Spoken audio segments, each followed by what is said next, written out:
बड़े अच्छे शानदार लाजवाब हैं, एकदम बेहतर ज़बरदस्त जिंदाबाद। और सभी की तैयारी पढ़ाई बहुत अच्छी, बहुत शानदार, बढ़िया वाली चली हुई है। बताओ भाई, कैसे हैं आप सभी के हालचाल, कैसे हैं आप सभी लोग, और तैयारी पढ़ाई सब कुछ कैसा चल रहा है? सब कुछ ओके ओके, परफेक्ट परफेक्ट है ना? आशा करता हूँ भाई सब बहुत अच्छा चल रहा होगा, और चलना भी चाहिए। इतनी मेहनत इस नौकरी के लिए आप कर जो रहे हैं, और नौकरी नहीं, ये आप एक देश सेवा की तैयारी कर रहे हैं, बहुत बढ़िया। उम्मीद है आप सभी के परिवार में सब बहुत अच्छे होंगे। अच्छा चलिए, आज मुझे अपने परिवार में सभी के हालचाल बताइए। हर दिन मैं आपसे पढ़ाई के बारे में पूछता हूँ, आज अपने बारे में बताइए, आप कैसे हैं और घर परिवार में सभी कैसे हैं? माताजी, पिताजी, सभी लोग कैसे हैं आप सब लोग? घर में सभी कैसे हैं? सभी मस्त हैं? प्रदीप भाई के घर सब अच्छे हैं? सभी को नमस्कार, सभी को जय हिंद, राधे राधे, जय Shri Krishna.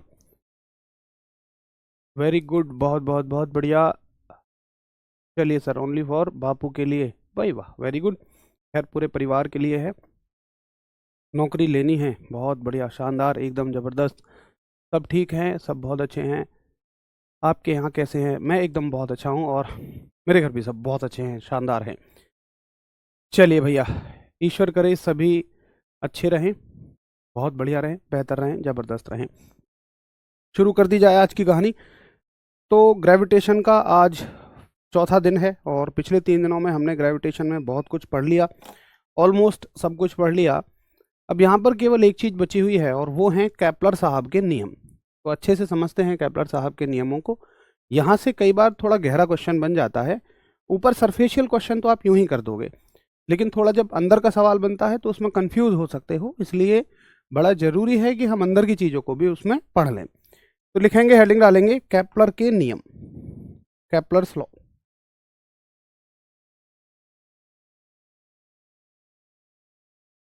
Kepler's law, Kepler के, कैप्लर के नियम। देखिए क्या होते हैं कैप्लर साहब के नियम। पहला सवाल उठता है कि कैप्लर साहब ने किन चीजों के नियम दिए। देखिए, ये जितने भी वैज्ञानिक है ना, जिनका हम नाम सुनते हैं, कैप्लर साहब हो गए, आइंस्टाइन साहब इनके बाद के हैं, कैप्लर साहब हो गए, कोपरनिकस हो गए, ये तमाम लोग, जैसे इस कहानी को अगर मैं आपको शुरू से बताऊं, तो एक वैज्ञानिक हुए पी टॉलमी। पी टॉलमी साहब ने दुनिया को बताया कि पृथ्वी इस सौरमंडल का केंद्र है, और सारे ग्रह इसके आसपास घूमते हैं। और मजे की बात है, यही बात लोग मानते रहे। अच्छा, और पहले समय में ना, ग्रहों के बारे में बात करना सबको अधिकार नहीं था। आज भी हिंदू धर्म में तो ग्रहों को देवता ही माना जाता है, पहले सभी लोग ऐसा ही मानते थे। मैं उस मानने की बात नहीं कर रहा हूँ कि वो सही है या गलत है, मैं जस्ट आपको बता रहा हूँ जो है। बाकी जैसी जो जिसकी भावनाएं हैं, बहुत अच्छा है, बहुत बढ़िया है। तो असल में केवल इस बारे में चर्चा करने का अधिकार, वहाँ मैं तो विदेशों की बात कर रहा हूँ, तो विदेशों में चर्च होते हैं, मतलब जहाँ पे उन देशों की बात है जहाँ पे ईसाई धर्म है, तो वहाँ पे चर्च है, और चर्च में जैसे मंदिरों में पंडित जी होते हैं, ऐसे ही चर्च में पादरी होते हैं। तो केवल ग्रहों की बात करने का अधिकार पादरियों को था या राजा महाराजाओं को था? और टॉलमी साहब ऐसे ही एक पादरी थे। उन्होंने कह दिया जी कि इस संसार में पृथ्वी सबका केंद्र है, और उसके आसपास सारे ग्रह घूमते हैं। मजे की बात है, सभी इसको मानते भी रहे। लेकिन फिर आते हैं कोपरनिकस साहब। अच्छा, देखिए, इन चीज़ों की खोज करना, ऐसा तो है नहीं कि सभी इंटरेस्टेड होते हैं। खोज एक ऐसी चीज़ होती है जिसमें ना किसी को कोई पैसा मिल रहा है, ना ये कोई नौकरी है, बस ये तो अपने मन की उत्सुकताओं की शांति है। तो ज़्यादातर लोग, आपको पता है, नहीं करते हैं, सभी भाई इस चक्कर में ही लगे हैं कि एक नौकरी लग जाए। तो उस समय भी यही था, सब लोग अपना पेट पालने में लगे थे। तो वहीं पे एक, मैं तो इनको ऐसे ही कहता हूँ, आवारा ही कहूँगा, जितने भी वैज्ञानिक हैं सभी आवारा ही हैं। तो एक आवारा वैज्ञानिक आते हैं जिनका नाम है कोपरनिकस, और एक बहुत गजब की बात कहते हैं। ये कहते हैं कि नहीं, पृथ्वी केंद्र नहीं है, सूर्य केंद्र है सौरमंडल का। और भाई ये बात का कहना था कि पादरी तो भड़क गए, राजा भड़क गए। अरे तुमने यार भगवान के बारे में ऐसे कह दिया, सोचो ना जरा, आप किसी भगवान को मानते हैं, आपकी भावनाएं उस भगवान में हैं, और कोई आके कहते नहीं भगवान ये नहीं है, दूसरे हैं, कितना बुरा लगेगा। ऐसे ही भाई बड़ा बुरा लगा, और लोगों ने डिमांड कर दी कि इनको फांसी दे दी जाए, ये दे दी जाए। तो उनको ना देश निकाला दे दिया गया था इस बात पर कि सूर्य सभी ग्रहों के बीच में है और सारे इसके आसपास घूमते हैं। उसके बाद में आते हैं गैलीलियो साहब। गैलीलियो साहब ने बनाई दूरबीन, और दूरबीन बनाने के बाद में उन्होंने लोगों को बताया कि देखो, जो कोपरनिकस ने कहा वो सही था। तब जाकर लोगों ने माना कि हाँ, सूर्य जो है इस सौरमंडल का सेंटर है। उसके बाद और बहुत सारे वैज्ञानिक आए जिन्होंने ग्रहों की गति का अध्ययन करने की कोशिश करी, कुछ पता लगाने की कोशिश की कि ग्रह चलते कैसे हैं, घूमते कैसे हैं। तब नहीं पता थी ये बातें कि ग्रह ऐसे घूमते हैं, ये होता है, कुछ नहीं पता था। बस इतना पता था कि ये ग्रह हैं। अब ये चलते कैसे हैं, घूमते कैसे हैं, चक्कर कैसे लगाते हैं, दिन रात कैसे होते हैं, कुछ भी नहीं पता था। तो फिर आते हैं बहुत सारे वैज्ञानिकों के बाद में कैप्लर साहब, जिन्होंने ग्रहों का अध्ययन किया और ग्रहों की गति के नियम दिए। पता है, आज के समय में कोई खोज करना और उस समय में खोज करना, मैं कहता हूँ उस समय में खोज करना ज़्यादा मुश्किल था और ज़्यादा इंटेलिजेंट लोग ही खोज कर पाते थे। क्यों? आज तो हमारे पास मशीनरीज बहुत ज़्यादा हैं, उस समय पे मशीनरीज नहीं थी कुछ भी। उस समय पे पता है, वो एक एक खोज के लिए, एक परीक्षण के लिए, एक रीडिंग के लिए एक एक साल वेट करते थे कि चंद्रमा यहाँ अगले साल बाद आएगा और हम उसकी रीडिंग लेंगे। ऐसे ग्रहों की खोजें होती थी। कोई हमारे पास इतनी हाई हाई एडवांस दूरबीन थोड़ी थी, दूरबीन थी लेकिन इतनी एडवांस नहीं थी। तो केपलर साहब ने लिखित रूप से ग्रहों की गति के नियम दिए और आज तक उन्हीं नियमों को आप मानते हैं। तो हम केपलर साहब से शुरू करेंगे। तो सवाल आता है कि बताइए, केपलर साहब ने किस चीज के नियम दिए? केपलर साहब ने ग्रहों की गति के नियम दिए।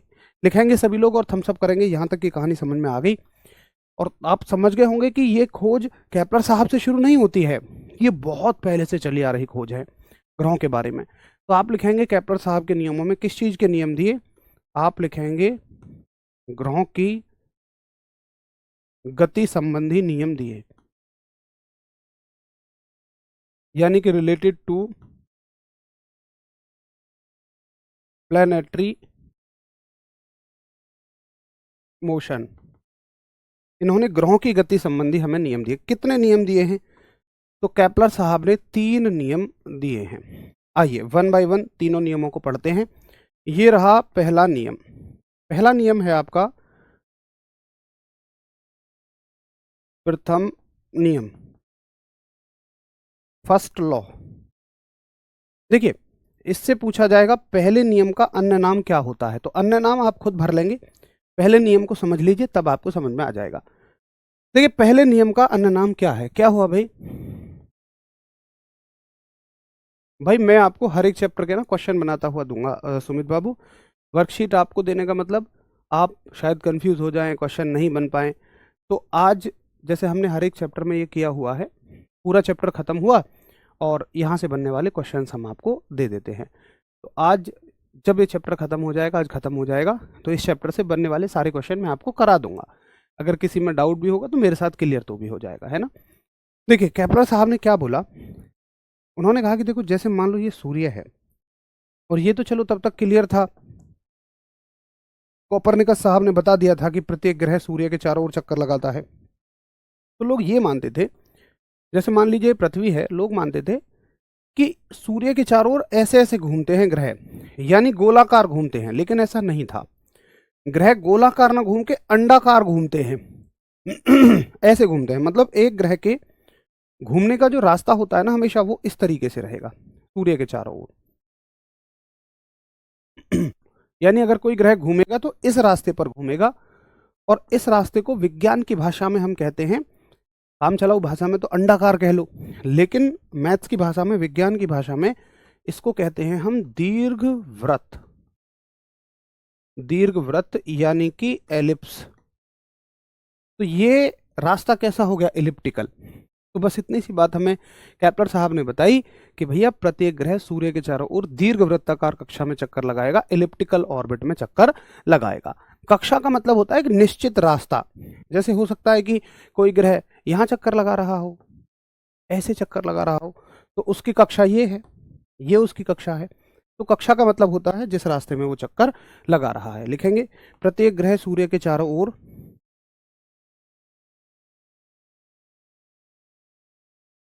प्रत्येक ग्रह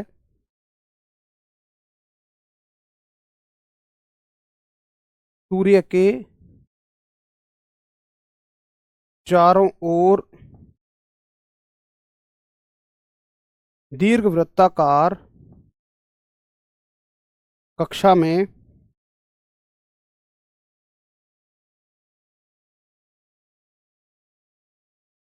चक्कर लगाते हैं, यानी कि प्लैनेट्स ऑर्बिट्स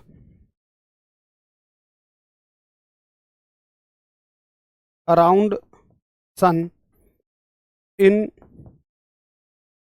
एलिप्टिकल ऑर्बिट। ठीक है, अब इसी को हम कहते हैं परिक्रमण कक्षाओं का नियम, क्योंकि इस नियम से हमें कक्षा के बारे में जानकारी मिली। तो ये नियम कैसा हो गया? कक्षाओं का नियम, कक्षाओं का नियम, यानी कि लॉ ऑफ द ऑर्बिट्स। और ये ना बड़ा ही इंपॉर्टेंट सवाल बनेगा, यहां से सवाल आएगा कि बताइए बताइए केपलर साहब के पहले नियम का अन्य नाम क्या है? तो केपलर साहब के पहले नियम का अन्य नाम है कक्षाओं का नियम, law of the orbits. Sumit babu कह तो दिया मालिक, मैम समझ में आता है, नोट्स भी बना लेते हैं। मालिक मेरे यहाँ कोई बिंदी लगी है क्या? मेरी कोई मांग भर रही है जो मैं मैम जैसा लग रहा हूँ? ये विशुद्ध पुरुष तुम्हें मैम कहाँ से लग रहा है? और तुम्हारी बात का जवाब मैंने दे दिया। मैं वर्कशीट ना देखकर तुम्हें क्वेश्चन ही करा दूंगा डायरेक्टली। वर्कशीट में मान लो तुम्हें घर जाके क्वेश्चन ना हुए तो और कंफ्यूजन है, साथ के साथ करा दूंगा। ठीक है। इससे क्वेश्चन कैसे बनेगा मैंने बता दिया। पहला बनेगा कि बताओ केपलर के नियम किससे रिलेटेड हैं? तो ग्रहों की गति कितने हैं? 3। पहले नियम का अन्य नाम क्या है? ये। पहला नियम क्या है? ये। हर लाइन से एक एक सवाल है, बाकी मैं आपको लास्ट में सवाल भी करा दूंगा।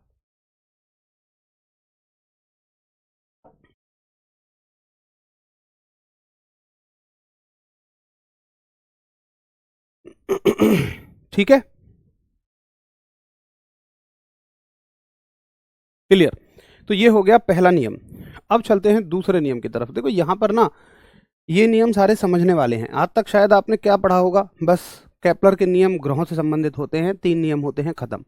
लेकिन पहले के ये सवाल हैं, जब पहले आसान पेपर आया करते थे तब इन सवालों को देता था। आजकल पेपर्स का स्टैंडर्ड बढ़ गया है, जब से ऑनलाइन पेपर हुए हैं, एजेंसी चेंज हो रही है, तब से ऑनलाइन पेपरों का स्टैंडर्ड बढ़ गया है, क्योंकि कंपटीशन बहुत ज़्यादा है। तो सवाल टॉपिक के अंदर से ले जाके पूछता है, इसलिए ज़रूरी है गहराई में पढ़ना। देखिए दूसरे नियम को समझने के लिए आपको और थोड़ा सा तसल्ली से सुनना होगा, ध्यान से सुनना होगा, बगैर कमेंट सेक्शन में कमेंट छापे। तो थोड़ा सा फोकस करके सुनो, तभी आपको दूसरा नियम समझ में आएगा। आइए दूसरा नियम क्या कहता है। केपलर साहब का दूसरा नियम, यानी कि सेकंड लॉ।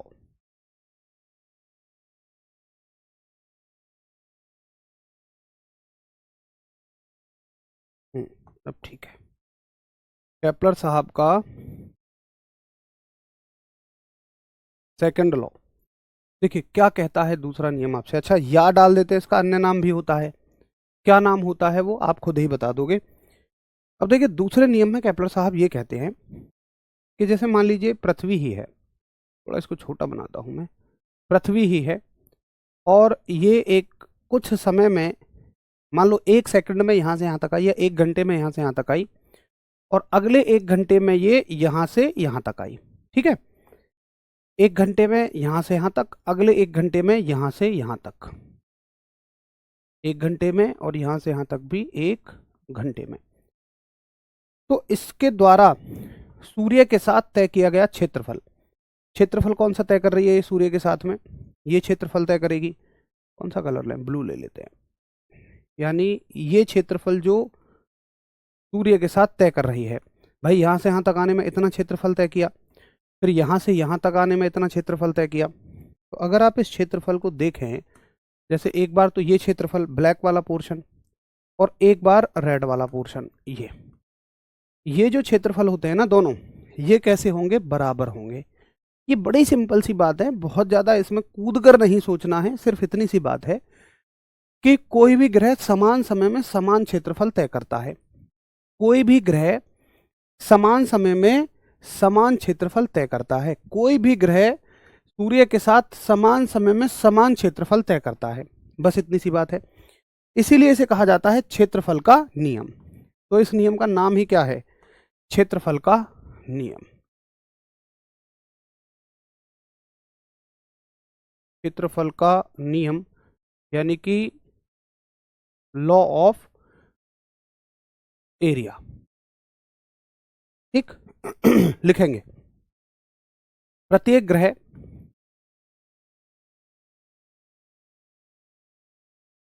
ग्रह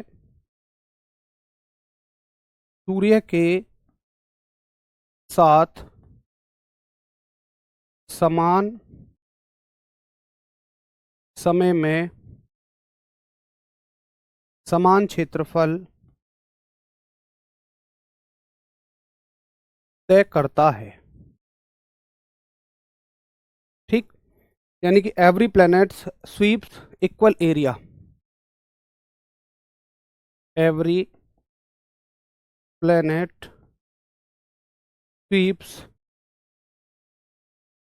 equal area in equal interval of time, कि प्रत्येक ग्रह समान समय में समान क्षेत्रफल तय करता है। Every planet sweeps equal area in equal interval of time, इसी को कहते हैं हम क्षेत्रीय चाल का नियम। और एक बहुत इंपॉर्टेंट सवाल इससे बनेगा कि यह किस पर आधारित है। तो यह नियम किस पर आधारित है? यह कोणीय संवेग के संरक्षण पर आधारित है। कोणीय संवेग संरक्षण पर आधारित है, यानी कि बेस्ड अपॉन कंजर्वेशन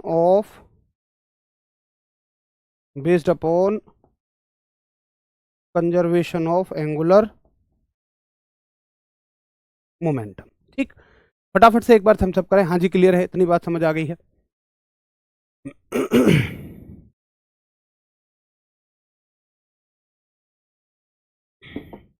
भाई कल क्लास आप सभी की नहीं होगी, क्योंकि आपकी मंडे टू फ्राइडे क्लास होने के बाद में सैटरडे का दिन आप सभी को रिवीजन के लिए दिया जाता है। क्योंकि ज़रूरी ये नहीं है कि बस आप पढ़ते चले जाएं, ज़रूरी है कि आप सभी जो पढ़ा है उसका रिवीजन भी करें। तो आप सभी का रिवीजन कराने के लिए ही सैटरडे का दिन आपको दिया जाता है। आराम से तसल्ली से आप पढ़िए, और अभी तो एग्ज़ाम की आपकी डेट नज़दीक भी नहीं है कि हमें कोई जल्दबाजी करनी रहे। तो ज़्यादा फोकस करिए आप इस बात से नहीं कि बहुत जल्दी सिलेबस ख़त्म कर लें, इस बात से कि मुझे रिवाइज भी करना है, चीज़ों को याद भी करना है।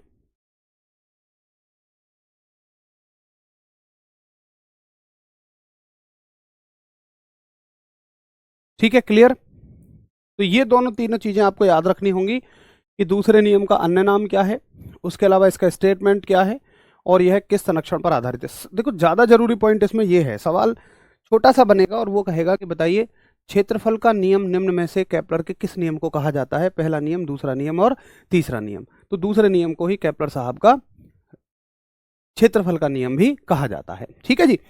अब चलते हैं तीसरे नियम की तरफ। दूसरा नियम हो गया, लिखेंगे हेडिंग तीसरा नियम। तीसरा नियम यानी कि थर्ड लॉ। इसका भी एक अन्य नाम है, वो भी पेपर में पूछा जाता है, लेकिन अभी पहले नियम समझो, उसके बाद आप खुद ही लिख दोगे। देखिए तीसरे नियम में केपलर साहब क्या कहते हैं? ये कहते हैं कि अगर एक ग्रह यहां से यहां तक एक चक्कर पूरा कर रहा है तो आप इस लगने वाले समय को आवर्तकाल या परिक्रमण काल कहोगे। आवर्तकाल का मतलब होता है जब कोई चीज, ये हम पहले भी समझ चुके हैं, जब कोई चीज एक गति को बार बार दोहरा रही है तो उसके एक चक्कर में लगा समय, इसी को आवर्तकाल भी कहते हो, परिक्रमण काल भी कहते हो।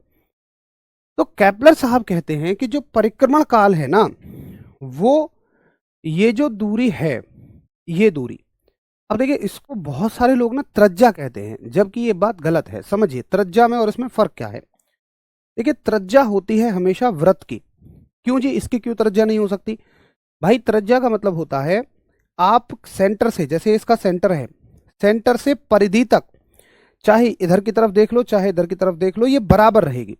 चाहे इसको भी देख लो, ये बराबर रहेगी। लेकिन भैया यहां ऐसा नहीं है। यहां ऐसा क्यों नहीं है? अगर आप सेंटर से एक लाइन देखोगे तो मान लो मैं सेंटर से दो लाइन खींचता हूं, एक यहां खींचता हूं और एक इधर की साइड खींचता हूं, आपको खुद समझ में आ जाएगा कि कौन सी लाइन बड़ी है। ये लाइन बड़ी है और ये छोटी है, तो अगर ये दोनों छोटी बड़ी हैं तो आप इसे त्रिज्या नहीं कह सकते हो। असल में दीर्घ वृत्त में त्रिज्या नहीं होती है। देखिए मैं आपको बताता हूं क्या होते हैं। ये छोटा है और ये बड़ा है, ये तो क्लियर समझ में आ रहा है, बराबर नहीं है। तो इसको बोलते हैं हम लघु अक्ष और इसको बोलते हैं दीर्घ अक्ष। असल में दीर्घ दीर्घ माने बड़ा, तो दीर्घ पूरे इतने को बोला जाता है, लेकिन उसका आधा देखोगे तो ये अर्ध दीर्घ अक्ष कहलाता है। इसका पूरा नाम क्या है, पहले पूरा नाम समझो इसका। बहुत सारे लोग गलती करते हैं। इसका पूरा नाम है अर्ध दीर्घ अक्ष, यानी कि आधा, मतलब सेमी, मेजर और एक्सिस। ये है सेमी मेजर एक्सिस। तो दो चीजें मैंने आपको बताई, परिक्रमण काल और सेमी मेजर एक्सिस। अब जो मैं कहूं बस उसको याद करने पे जोर देना, उसकी पीएचडी में मत घुसना कि समझ नहीं आया, क्या हुआ, कैसे हुआ। बहुत सिंपल सी बात है। उन्होंने कहा कि जो परिक्रमण काल का वर्ग है, ये जो टाइम पीरियड है, एक चक्कर लगाने में जो समय है, उसका स्क्वायर सीधा अनुक्रमानुपाती होगा इस अर्ध दीर्घ अक्ष, इसको मान लेते हैं ए, अर्ध दीर्घ अक्ष की तीसरी घात के। बस इतना सा ये नियम है कि परिक्रमण काल का वर्ग सीधा अनुक्रमानुपाती होगा अर्ध दीर्घ अक्ष की तीसरी घात के। इसमें कुछ नहीं समझना। अगर तुम ये पूछो आया कहां से, कैसे आया, भाई कुछ भी नहीं समझना, सिर्फ इतनी सी बात कहनी है। करिए एक बार हम सब, हाँ जी क्लियर है, इतने में तो कोई दिक्कत नहीं है। तो तीसरा नियम को ही हम किसका नियम कहते हैं, इसको कहते हैं परिक्रमण काल का नियम। अच्छा, पहला नियम कक्षाओं का नियम बताया ना मैंने, ठीक है, इसको बोलते हैं परिक्रमण काल का नियम, यानी कि लॉ ऑफ टाइम पीरियड। तो परिक्रमण काल का नियम क्या कहता है, यह कहता है कि किसी ग्रह के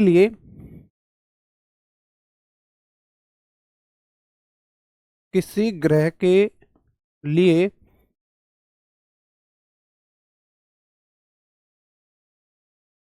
परिक्रमण काल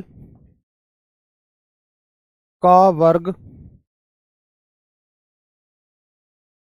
अर्ध दीर्घ अक्ष की तीसरी घात के समानुपाती होता है। ठीक, यानी कि square of the time period, square of the time period, square of the time period is directly proportional to cube of semi major axis. और मैं तो कहूंगा कि इतनी बड़ी कहानी रटने से बढ़िया आप केवल इतना याद रखो कि टी का स्क्वायर डायरेक्टली प्रोपोर्शनल टू ए की पावर 3। अच्छा, अब आप इस स्तर पे तो पहुंच गए हैं कि इस सूत्र से परिभाषा बना लेते हैं ना। आप इस फॉर्मूले से ये डेफिनेशन बना पा रहे हो क्या, मतलब ऐसा कौन कौन कर पा रहा है कि परिक्रमण काल का वर्ग अनुक्रमानुपाती होता है अर्ध दीर्घ अक्ष की तीसरी घात के। अर्ध दीर्घ अक्ष भी ना याद आ रहा हो, पेपर में पता है आप कितने से पहचान जाओगे, वर्ग और घात 3 से। बस दो चीजें ढूंढ लेना, वर्ग और घन, स्क्वायर और क्यूब, इसी से समझ जाओगे पेपर में। तो यहां से दो सवाल बनेंगे, या तो पूछ लेगा नियम क्या है, या पूछ लेगा तीसरे नियम का अन्य नाम क्या है। फटाफट करिए एक बार। समझ में नहीं आया, इसमें समझने को कुछ है ही नहीं भाई, आपके स्तर पर विज्ञान समझने वाली है ही नहीं। असल में बताऊं समझना क्या होता, समझना होता कि जब आप ये पूछते ये आया कहां से है, या इससे एक न्यूमेरिकल करके बताओ, मुझे बताओ कि पृथ्वी कैसे घूमती है इसके आसपास, उसका क्या संबंध है उसके अर्ध दीर्घ अक्ष से, तब हम इसे समझना कहते हैं। आपके स्तर पे वो है ही नहीं, इसमें समझने को क्या है यार। परिक्रमण काल का वर्ग अनुक्रमानुपाती है अर्ध दीर्घ अक्ष की तीसरी घात के, खत्म हुआ। याद करना है, याद करना है, याद करना है। बोलो जी, कर लेंगे याद। तुम्हें याद करना है कि तीसरे नियम को परिक्रमण काल का नियम कहते हैं। हाँ, मैं इतनी कोशिश कर रहा हूं आपके लिए कि डायरेक्ट रटना तो ना पड़े। जब आप तीसरे नियम के बारे में सोच रहे हो तो आपके दिमाग में आ जाए, अच्छा कुछ घूमने से रिलेटेड था तो परिक्रमण काल का नियम है। ठीक है, क्लियर? फटाफट एक बार हम सब करें। अगर क्लियर है तो फिर हम चलें अब इस चैप्टर के क्वेश्चंस की तरफ। ये चैप्टर पूरा कंप्लीट हो चुका है।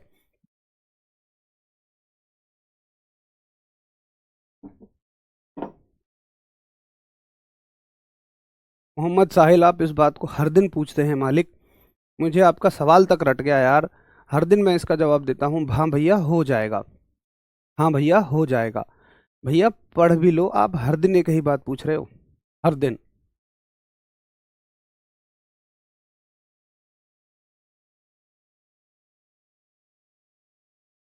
देखिए बहुत सिंपल सी बात है, सिंपल सी बात यह है कि जब कोई ग्रह चक्कर लगा रहा है तो एक चक्कर लगाने में जो समय लेता है उसका स्क्वायर सीधा अनुक्रमानुपाती है इस दूरी के। अब इस दूरी का नाम देते हैं हम अर्ध दीर्घ अक्ष की तीसरी घात के।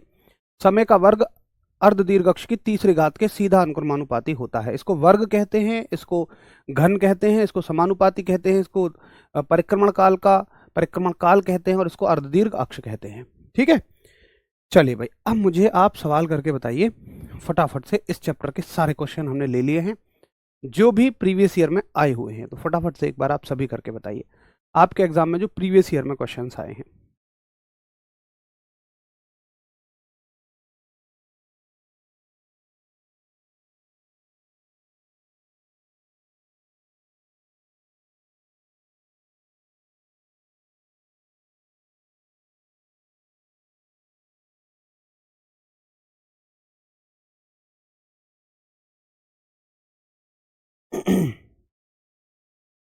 बहुत बढ़िया, एक नंबर उत्तर। गुरुत्वाकर्षण की खोज किसने की थी? अब इसका भी उत्तर आप ए लगाएं, गैलीलियो, तो फिर कैसे बात बनेगी भाई?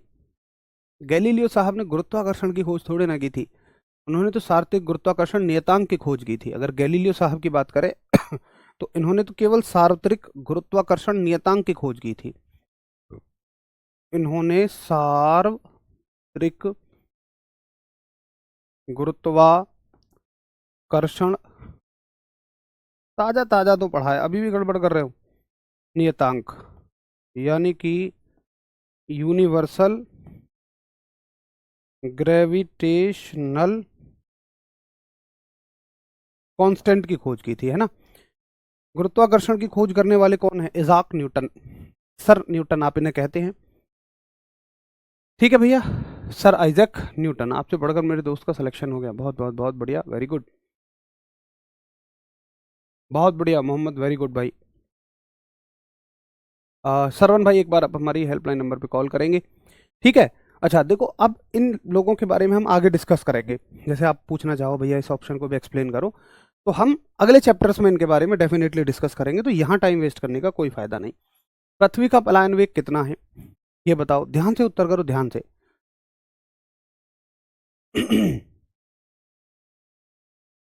सर आपने हेनरी कैवेंडिश लिखवाया है, अरे भैया वो गुरुत्वाकर्षण नहीं है मालिक, वो गुरुत्वाकर्षण नियतांक है। अब तुम एक शब्द को दिल से लगा के बैठ जाओ, दूसरे को पढ़ो ही ना। ये क्यों नहीं कह रहे हो कि गुरुत्वाकर्षण की खोज न्यूटन साहब ने की है? ये भी तो लिखवाया है। दिल से मत लगाओ चीजों को, हेडिंग के साथ पढ़ो, उनमें फर्क है थोड़ा थोड़ा सभी में। पृथ्वी का पलायन वेग कितना है? What the escape velocity of the earth? पृथ्वी का पलायन वेग, बहुत बढ़िया।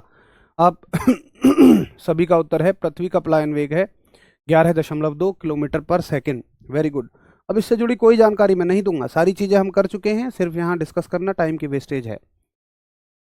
बताइए जी का मान ध्रुवों पर कितना होगा? तो ये सब सस्ते सस्ते सवाल है मेरे हिसाब से, और सारे के सारे प्रीवियस ईयर हैं, ये आपके पेपर के पूछे गए सवाल हैं। अब आप देख लो कि पढ़ी हुई थ्योरी के आधार पर आप इन्हें कर पा रहे हैं या नहीं।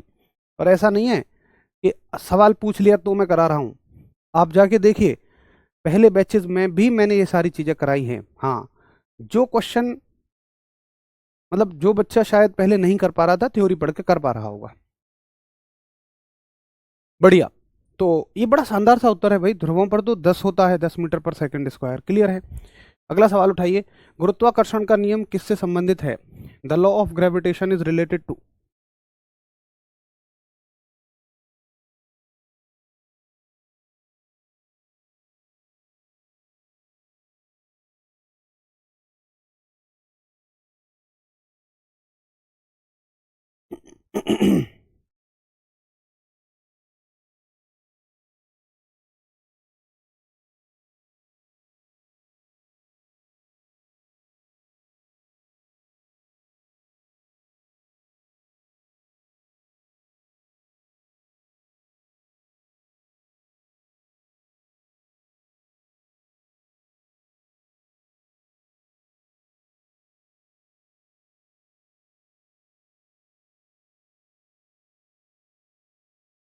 जी, आपका उत्तर है,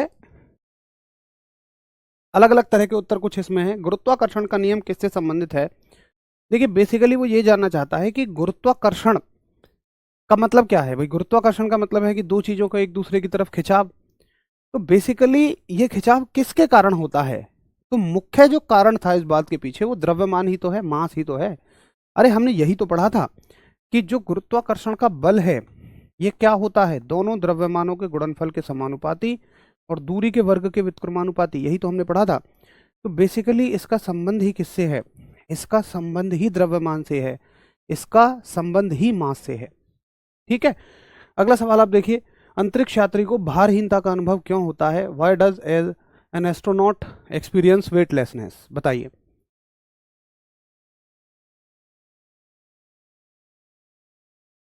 अंतरिक्ष यात्री को भारहीनता का अनुभव क्यों होता है? Why does an astronaut experiences weightlessness? गुरुत्वाकर्षण नहीं होता है, द्रव्यमान शून्य हो जाता है, मुक्त पतन अवस्था में होते हैं, या वायु नहीं होती है? इस बात को थोड़ा सा आप ध्यान से उत्तर करेंगे। कई बार देखिए हमारे मन में ये उत्तर आ जाता है। अच्छा, पहले समझिए भारहीनता क्या होती है, उत्तर पे चलने से पहले जो मन में आ रहा है। भारहीनता, देखिए हमारा जो भार है ना, हमारा जो वेट है, वो बेसिकली क्या है? द्रव्यमान और जी का गुणनफल। अब होता क्या है कि बहुत सारे लोग ये सोच लेते हैं कि जब आप अंतरिक्ष में होते हैं तो अंतरिक्ष में गुरुत्वाकर्षण शून्य हो जाता है, आप ऐसा सोच लेते हैं। ऐसा नहीं होता है कि अंतरिक्ष में गुरुत्वाकर्षण शून्य है। अरे, गुरुत्वाकर्षण तो भाई हर जगह है। क्या अंतरिक्ष में ग्रह नहीं है? अंतरिक्ष का मतलब क्या होता है? अंतरिक्ष का मतलब है कि आप पृथ्वी की सतह से बहुत ऊपर उठ गए, आप अपने गुरुत्वाकर्षण क्षेत्र से बाहर निकल गए तो किसी दूसरे ग्रह के गुरुत्वाकर्षण में पहुंच जाओगे। भाई देखो, अगर आप अपने सोलर सिस्टम को समझें तो सोलर सिस्टम किस तरीके से है? ये सूर्य है, मान लो यहाँ हो सकता है पृथ्वी हो, यहाँ हो सकता है कोई और ग्रह हो, यहाँ हो सकता है कोई और ग्रह हो। तो ग्रेविटेशनल फील्ड तो सभी का है, गुरुत्वाकर्षण क्षेत्र तो सभी का है। यहाँ तक मान लो सूर्य का हो गया, यहाँ तक मान लो पृथ्वी का हो गया, यहाँ तक मान लो इस ग्रह का हो गया, यहाँ तक मान लो इस ग्रह का हो गया। तो आप कहीं भी चले जाइए, गुरुत्वाकर्षण क्षेत्र तो आपको हर जगह मिलेगा। तो गुरुत्वाकर्षण कभी भी शून्य नहीं होता है। असल में क्या होता है कि आप जब अंतरिक्ष में होते हैं ना, तो आप फ्री फॉल कर रहे होते हैं। फ्री फॉल का मतलब है कि कोई आपको अपने हाथ से पकड़कर नहीं उतार रहा है। जैसे होता क्या है कि एक तुम बाल्टी में रस्सी बांधो और छत पे चढ़ के उस बाल्टी को अपने हाथ से, मतलब थोड़ी थोड़ी रस्सी छोड़ते चले जाओ, तो वो आप बाल्टी को नीचे उतार रहे हैं। लेकिन एक दूसरा तरीका है कि बाल्टी को पकड़ो ऐसे और छोड़ दो। अब बाल्टी को आप नहीं उतार रहे, वो मुक्त अवस्था में है, फ्री फॉल है। फ्री फॉल का मतलब है जब कोई भी चीज बस ग्रेविटी की वजह से गिरती है। ऐसी हर स्थिति में आप भारहीनता का अनुभव करेंगे। ठीक है, तो भारहीनता होती है क्योंकि कोई भी व्यक्ति या वस्तु अंतरिक्ष में मुक्त पतन की अवस्था में होती है, in the state of free fall होता है, इसलिए भारहीनता होती है।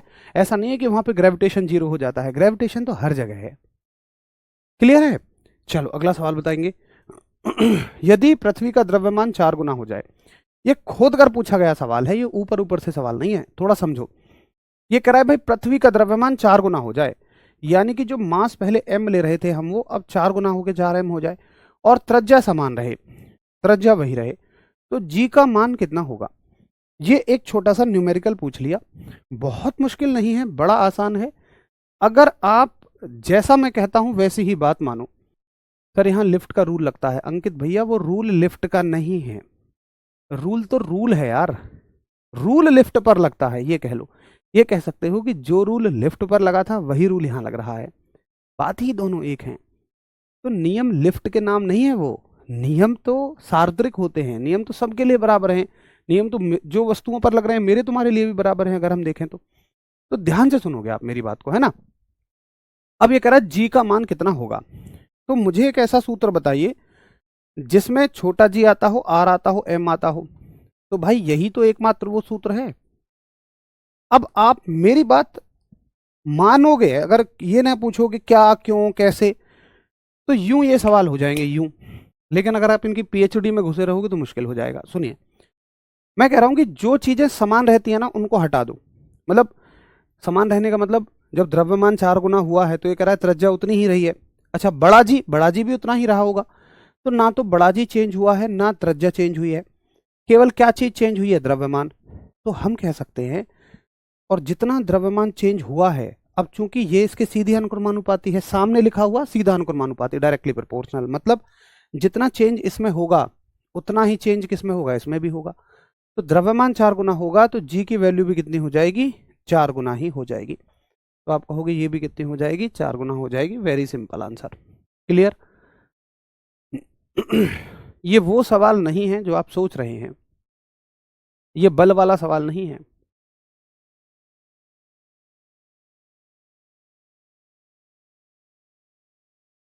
ठीक है भाई, बहुत सिंपल सा सवाल है, एकदम सरल सवाल है। अगले सवाल की तरफ चलें। क्वेश्चन कहता है पृथ्वी के अंदर जी का मान। ये कह रहा है पृथ्वी में आप अंदर चले जाओ, तो बताइए जी के मान पे क्या फर्क पड़ेगा, घटेगा बढ़ेगा?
हाँ जी।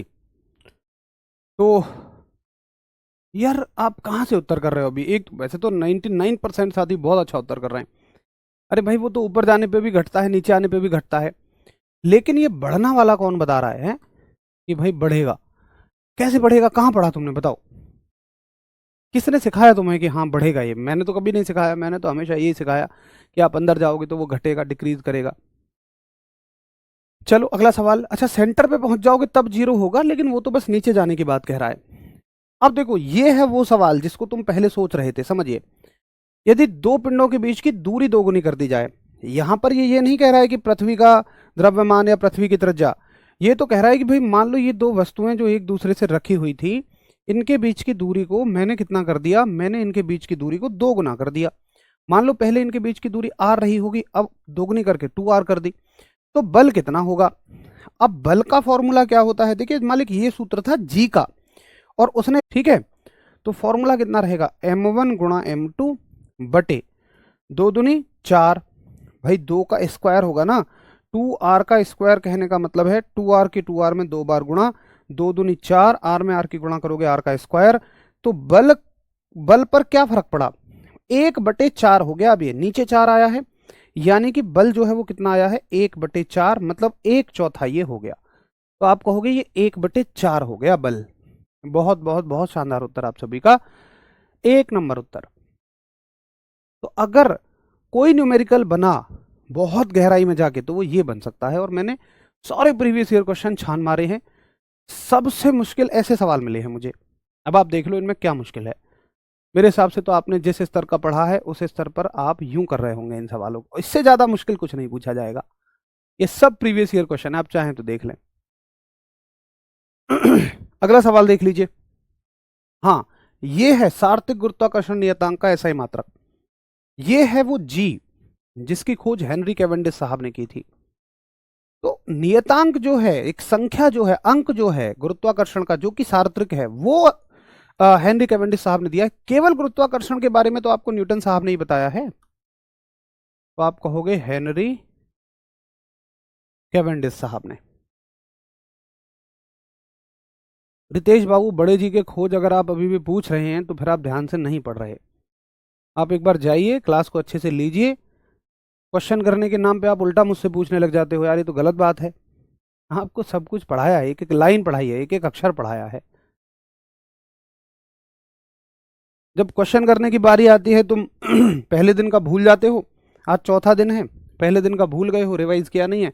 अब उल्टा मुझसे पूछने लग गए तुम कि बता मास्टर, गुरुत्वाकर्षण नियतांक की खोज किसने करी? लाइक कलाकार हो यार। तो वहां गैलीलियो क्यों लिखे? कहाँ गैलीलियो लिख दिया भैया मैंने? भैया मैंने, मुझे नहीं लगता कि इस चैप्टर में गैलीलियो जी का नाम कहीं लिया भी है। क्यों भाई, इस पूरे चैप्टर में कहीं कोई गैलीलियो जी का नाम आया है? सब कुछ साफ साफ लिखा होता है, फिर भी जाने क्यों तुम कंफ्यूज होते हो। भाई मालिक, वो गति के नियम चैप्टर में गैलीलियो साहब का नाम आया है, यहाँ तो गैलीलियो जी का इस चैप्टर में तो कहीं नाम भी नहीं आया यार। केवल अभी छोटी सी कहानी में नाम आया था, वो भी मैंने लिखा नहीं है। मेरे ऊपर सारे आरोप लगाते रहते हो तुम लोग। गैलीलियो तो मैंने कहीं लिखा भी नहीं है यार। इसका नियतांक का मात्रक होता है न्यूटन मीटर स्क्वायर प्रति केजी स्क्वायर। जिनको नहीं याद है कॉपी खोल के एक बार देख लेना। आज लिया है ना गैलीलियो साहब का नाम, मैंने बड़े जी में तो कहीं गैलीलियो साहब का नाम नहीं लिया था। आज लिया था, आज। जब तो नहीं लिया था कि जब बड़ा जी में सिखा रहा था आपको, वहां तो गैलीलियो नहीं लिख दिया ना मैंने गलती से।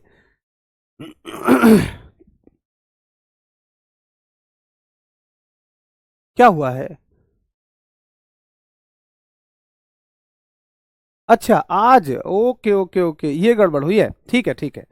अच्छा, मैं बताना चाह रहा हूँ सार्वत्रिक गुरुत्वाकर्षण नियतांक की जो खोज है वो की है हेनरी कैवेंडिश साहब ने, ठीक है। मैंने एरो यहां लगा दिया गलती से, वो ओके ओके ओके, समझ गया भाई मैं। आज गड़बड़ हुई है ये इसका खोज की है कैवेंडिश साहब ने, है ना, गैलीलियो साहब ने नहीं की है। तुम ये बताया करो ना कि गलत टिक कर दिया है। ये क्यों बताते हो, कि कंफ्यूज कहा करते हो? ये बताओ जो गलत टिक हो गया।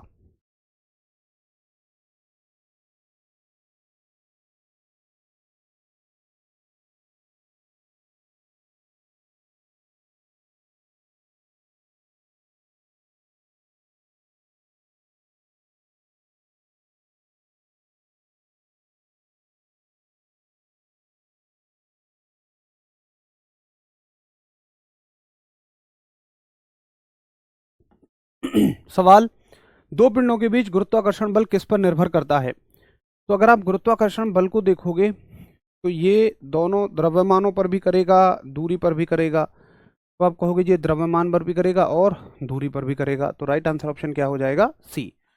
नहीं, केवल द्रव्यमान और केवल दूरी थोड़ी है, द्रव्यमानों पर भी करेगा, दूरी पर भी करेगा, दोनों ही चीज सूत्र में आ रही हैं। अगला सवाल बताइए।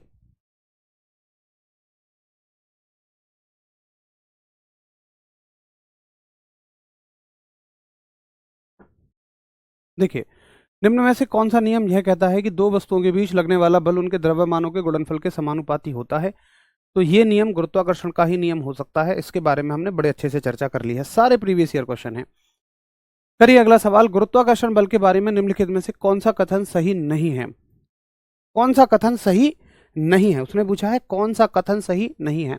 ऐसे सवालों में आप सही कथन को लगा के चले आते हो, ये भी एक गड़बड़ झाला है।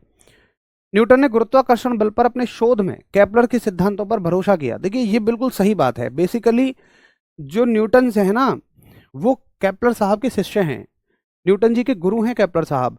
और जब केपलर साहब ने अपने तीनों नियम दिए, मजे की बात मैं आपको बताऊं, जो आप कहते हो ना समझ नहीं आया, जो डेरिवेशन है ना उसकी, जो हम न्यूटन साहब का सूत्र पढ़ रहे हैं, ये केपलर साहब के तीसरे नियम से निकल कर आती है।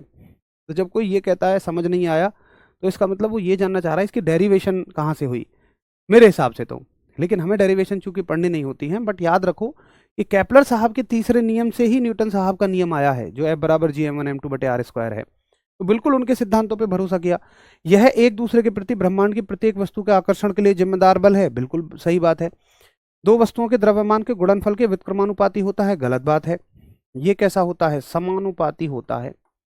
ये इनवर्स रिलेशन में नहीं होता, ये डायरेक्ट रिलेशन में होता है। कैसे रिलेशन में होता है? डायरेक्ट रिलेशन में। इनवर्स ना होके कैसा होता है? द्रव्यमानों के गुणनफल के समानुपाती होता है। हाँ, ये बात बिल्कुल सही है कि दूरी के वर्ग के व्युत्क्रमानुपाती होता है। तो दोस्तों ये हो गए ग्रेविटेशन के हर एक टॉपिक से बनने वाले सवाल। इसमें हर टॉपिक आपका कवर हो गया। आप ध्यान से देखें तो F बराबर gm1m2/r² भी कवर हो गया, g भी कवर हो गया, उसके बाद छोटा g भी इसमें कवर हो गया, द्रव्यमान और भार इसमें कवर हो गया, उसके बाद पलायन वेग कवर हो गया। तो आपका जो कल टॉपिक हमने पढ़े थे वो सारे क्लियर इसमें कवर हो गए हैं। उसके अलावा आज जो हमने नियम पढ़े हैं केपलर साहब के, वो भी यहीं आपके क्लियर हो गए हैं। डाउट आप पूछ सकते हैं हमारे टेलीग्राम ग्रुप में। उम्मीद है एक कॉन्फिडेंस आप सभी को आता होगा जब आप चैप्टर के बाद में क्वेश्चंस पढ़ते हैं, और ऐसा करना बड़ा जरूरी भी है ताकि आपको एक अंदाजा रहे कि किस प्रकार से हमारी परीक्षा में जो थ्योरी हम पढ़ रहे हैं उसे क्वेश्चंस पूछे जाएंगे। मेरे हिसाब से यही एक तरीका ठीक भी है, क्योंकि अगर हर एक टॉपिक के साथ में क्वेश्चन बताऊं, हालांकि मैं बताता चलता हूं कि ऐसे क्वेश्चन पूछा जाएगा, बट लिख के क्वेश्चन लाऊं तो उसको तो तुम तुरंत कर ही दोगे। लेकिन मजेदारी है कि जब आप 4 दिन पढ़ लें उसके बाद क्वेश्चन करें तो थोड़ा आपका रिवीजन भी चेक हो जाता है, क्योंकि तभी पढ़े होगे तो तभी क्वेश्चन आप कर ही दोगे, इसलिए मैं बाद में रखता हूं। चलिए जी, अब हम मिलेंगे मंडे को एक नए चैप्टर के साथ में। हम शुरुआत करेंगे और चैप्टर रहेगा आपका, पहले पढ़ेंगे थोड़ा सा ठोसों के बारे में, सॉलिड्स के बारे में, और फिर हम चले जाएंगे द्रवों पे यानी लिक्विड पे। कल क्लास आपकी नहीं होगी क्योंकि कल का दिन आपको रिवीजन के लिए दिया जाता है 5 दिन पढ़ने के बाद में। ठीक है, चलिए फिर मिलते हैं हम लोग। तब तक के लिए आप सभी को नमस्कार, धन्यवाद, जय हिंद साथियों।